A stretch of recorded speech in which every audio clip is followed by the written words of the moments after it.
नमस्कार। आज हम एक ऐसे अदालती फैसले को समझने वाले हैं जो सिर्फ एक इंसान की इसका असर उन हजारों कर्मचारियों पर पड़ता है जो सालों साल अपनी सेवा देते हैं। ये कहानी है आशा सक्सेना की और न्याय के लिए उनके 20 साल लंबे संघर्ष की। 20 साल की सेवा गिनी जाएगी। हाई कोर्ट के बस इन कुछ शब्दों में ही पूरे मामले का निचोड़ छुपा है। ये सिर्फ कोई अखबार की हेडलाइन नहीं है, नहीं, ये एक ऐसा ऐलान है जिसने एक रिटायर्ड टीचर की जिंदगी बदल दी और उनकी एक बहुत लंबी लड़ाई पर विराम लगा दिया। ये बड़ा फैसला आखिर है क्या? देखिए, मध्य प्रदेश हाईकोर्ट की ग्वालियर बेंच ने हाल ही में एक बहुत ही जरूरी फैसला सुनाया। मामला तो एक टीचर को मिलने वाली ग्रेच्युटी का था, लेकिन इसका जो असर है ना, वो कहीं ज्यादा बड़ा होने वाला है। कि ये सब हुआ कैसे?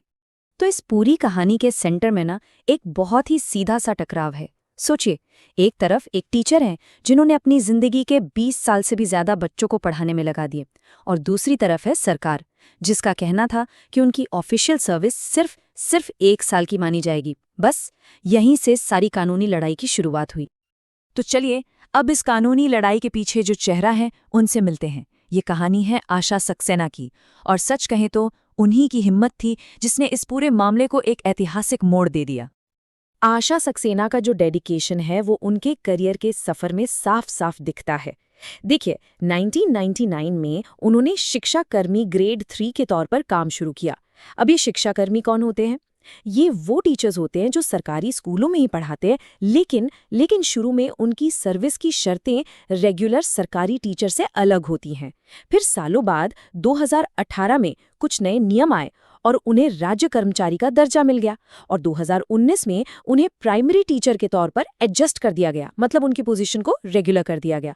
और आखिर में 2020 में जब वो रिटायर हुई, तब तक वो एजुकेशन की फील्ड में 2 दशक यानी 20 साल से ज्यादा का वक्त बिता चुकी थीं। सरकार बनाम शिक्षिका, तो आखिर झगड़ा किस बात का था?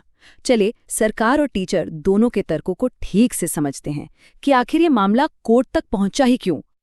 देखिए, इस केस में दांव पर सिर्फ उसूल नहीं थे, बल्कि एक बहुत बड़ी रकम भी थी। आशा सक्सेना की जो ग्रेच्युटी बन रही थी ब्याज के साथ, वो थी 7,35,753 रुपए। अब आप ही सोचिए, एक रिटायर्ड इंसान के लिए ये रकम कितनी ज्यादा मायने रखती है। तो बस झगड़े की असली जड़ यहीं पर थी। देखिए, एक तरफ थी राज्य सरकार। उनका कहना था कि आशा सक्सेना की रेगुलर सर्विस वो तो सिर्फ 2019 से गिनी जानी चाहिए, जब उन्हें एडजस्ट किया गया, और इस हिसाब से तो ग्रेच्युटी सिर्फ 1 साल की बनती थी।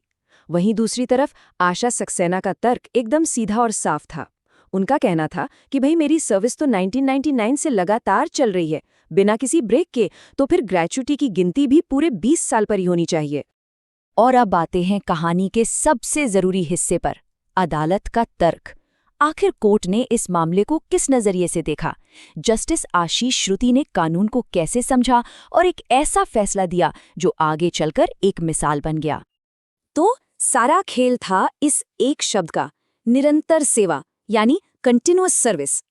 कोर्ट ने एकदम साफ कर दिया कि भले ही आशा सक्सेना को 2019 में एडजस्ट किया गया था, लेकिन राज्य सरकार के लिए उनकी सर्विस 1999 से ही लगातार यानी निरंतर मानी जाएगी। और सच पूछिए तो यही एक बात इस केस का सबसे बड़ा टर्निंग पॉइंट थी।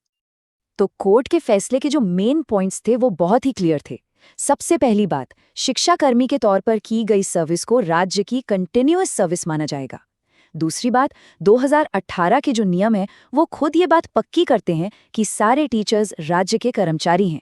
और तीसरी और सबसे जरूरी बात, कोर्ट ने कहा कि किसी भी कर्मचारी की सर्विस को इस तरह से कम करके आंकना सिर्फ गलत ही नहीं, बल्कि ये उनके अधिकारों का सीधा सीधा उल्लंघन है।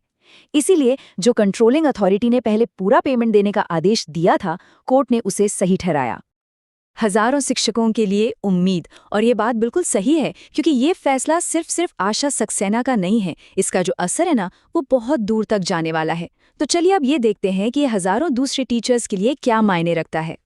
तो आखिर में हुआ ये कि हाई कोर्ट ने राज्य सरकार की अर्जी को सीधे सीधे पूरी तरह से खारिज कर दिया। इसका मतलब साफ था, जो कंट्रोलिंग अथॉरिटी का पुराना आदेश था ना कि आशा सक्सेना को उनकी पूरी ग्रेच्युटी ब्याज के साथ दी जाए, उसे कोर्ट ने बिल्कुल सही माना। ये आशा सक्सेना के लिए एक बहुत बड़ी और साफ जीत थी। और जैसा मैंने कहा, इस फैसले का असर आशा सक्सेना के केस से कहीं ज्यादा बड़ा है।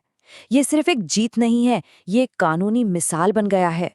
मतलब अब पूरे राज्य में जो हजारों टीचर्स ऐसी ही मुश्किलों से जूझ रहे हैं, वो अपने हक की लड़ाई के लिए इस फैसले का इस्तेमाल कर सकते हैं। ये उन सभी के लिए, उनके संघर्ष के लिए एक नई उम्मीद की किरण है। तो ये पूरा मामला हमें एक बहुत बड़े सवाल के साथ छोड़ जाता है कि जब सिस्टम और एक आम इंसान के बीच अधिकारों को लेकर टकराव होता है, तो एक कर्मचारी के हक की रक्षा करने में हमारी न्यायपालिका, हमारी जुडिशरी का रोल कितना कितना ज़्यादा अहम हो जाता है ना? इस पे सोचिएगा ज़रूर।